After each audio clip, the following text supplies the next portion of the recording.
Well, no, I have a tale to tell, and it's a sad tale. A tale of my own stupidity.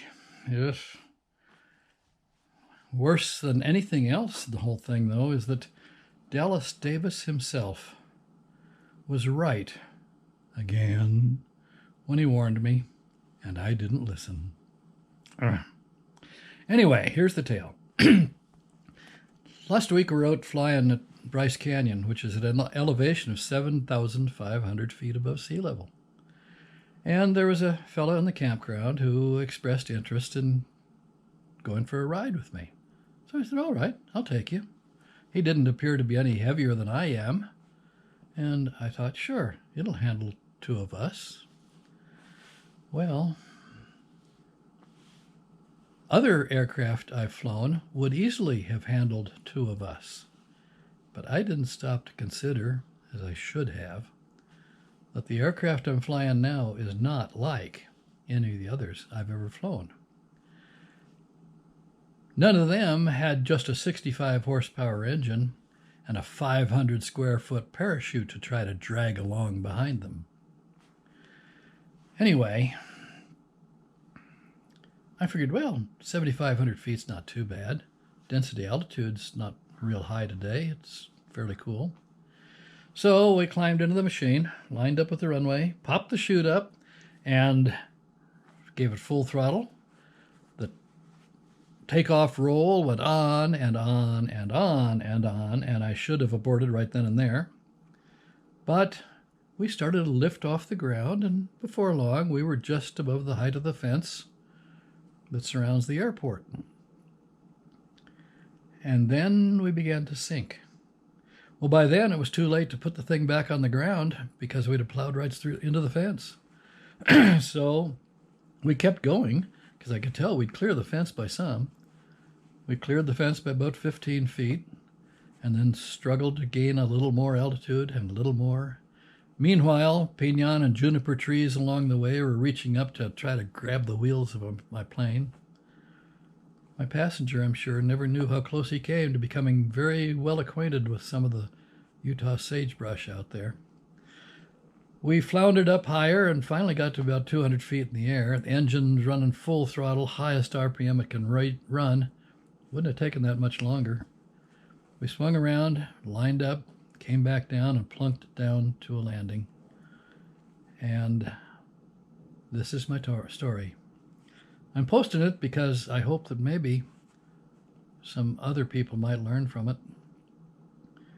After all, if somebody who has the vast experience I have as a pilot, well, shouldn't I have known better? Because now I'm suddenly realizing that maybe my vast experience is really only half vast. Eh? Okay, here we go.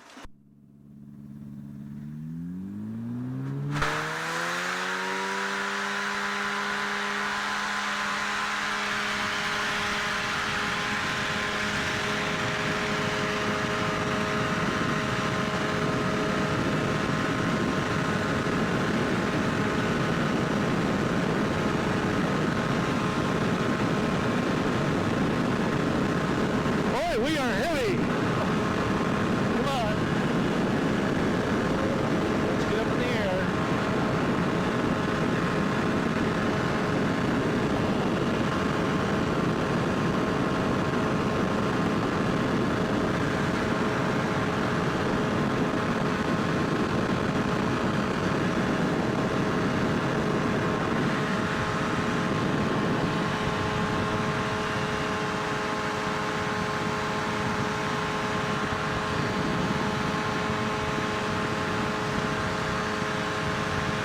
Man, we're not climbing at all. I know. Brian, we're way too heavy. I'm going to have to swing back around and land. Okay. Touch it up.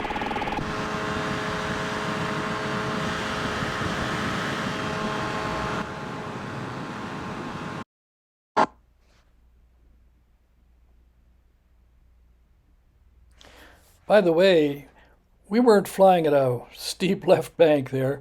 I had my camera stuffed into the waist belt on my shoulder harnesses, and it was just canted off to one side. Makes it look like we're flying at a really wild left bank. That wasn't the case, though.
Come on, hey, come on.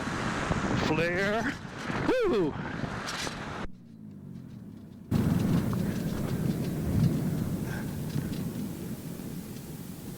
Wow, that was a rush. Well, sorry about that. That's all right. Just too much weight for this altitude. Nuts. Well, I enjoyed that. That was. Well, you got a taste of it anyway. That was fun. Yeah, well. That was cool. I like that. Had to pucker it to about 8, I think. I probably should have put it back right on the... But I was running out of space, and I thought, okay, if we can clear the fence, we'll be all right, but... Yeah, I told you I was a little more than you, like, more weight than you thought. I have to invest in a pair of scales to weigh passengers, but